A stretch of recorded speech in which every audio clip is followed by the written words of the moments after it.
tipping over, and he felt as if he were trying to walk through thick mud. Once they were outside, the cool night air did nothing to ease that. Hemming staggered, and he saw Tillich do the same. They both managed to stumble along for a few more feet, although Hemming wondered why they even bothered, for they would never make it to their horses. The next thing he knew, he was on his knees. Tillich fell to his knees right beside him a heartbeat later. Hemming tried to fight the pull of the potion, but was not really surprised when he next found himself sprawled in the dirt, Tillich quickly sprawling at his side. His last sight was of dozens of booted feet encircling them. Consciousness came to him slowly and painfully. Hemming felt as if his head were going to split apart.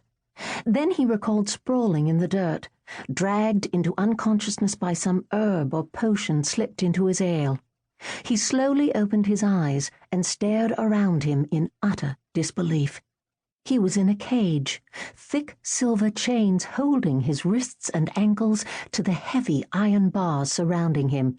He was also naked and weaponless, and there was no sign of Tillich. Hearing footsteps, Hemming fought down his rage and the panic he felt twisting inside of him. A moment later, a tall, elegantly dressed man stood before his cage.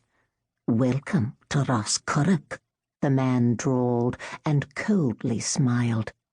The name sounded familiar, but it took Hemming a moment to place it.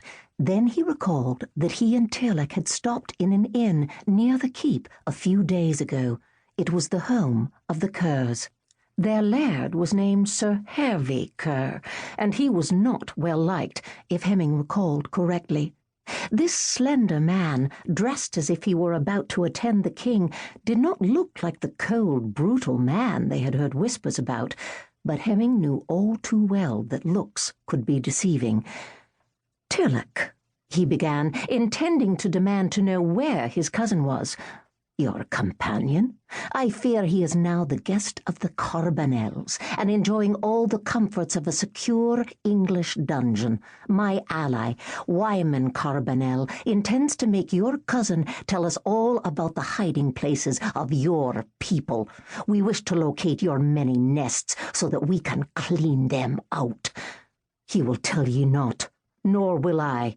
Oh, I dinna intend to ask about where all of ye hide yourselves. Nay, 'tis my intention to find out all of your strengths and weaknesses." He lightly rubbed his pale, elegant hands together. "I have many an idea on how to test them. I fear ye will nae find that as enjoyable as I will, however." "And just why have ye made us your enemies?" Hemming suspected the man knew far too much about the MacNaughtons already, but wanted to hear the man admit to it. "Ya and your ilk are the enemies of all men. You are an abomination. I find it an insult that you e'en look like a man instead of displaying clearly the mark of the devil as you should. No man of conscience can allow such spawn of hell to continue to exist. 'Tis time the ones you see as prey become the hunters." Hemming did not believe the man was truly on some righteous crusade against evil, but would not try to guess what his game really was. "I am but a mon," he said quietly. "Nay, you're far more than that. Dinna play me for a fool. You will soon show me all of your strengths and weaknesses, reveal all of your secrets. 'Tis said that your kind can live forever, and I mean to find out why."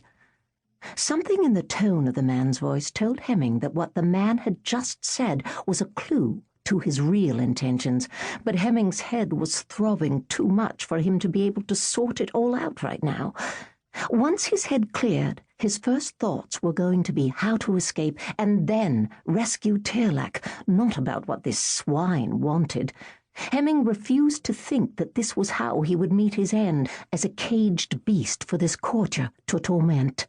When the man took a few hasty steps back, Hemming suspected his rage was revealing itself upon his face.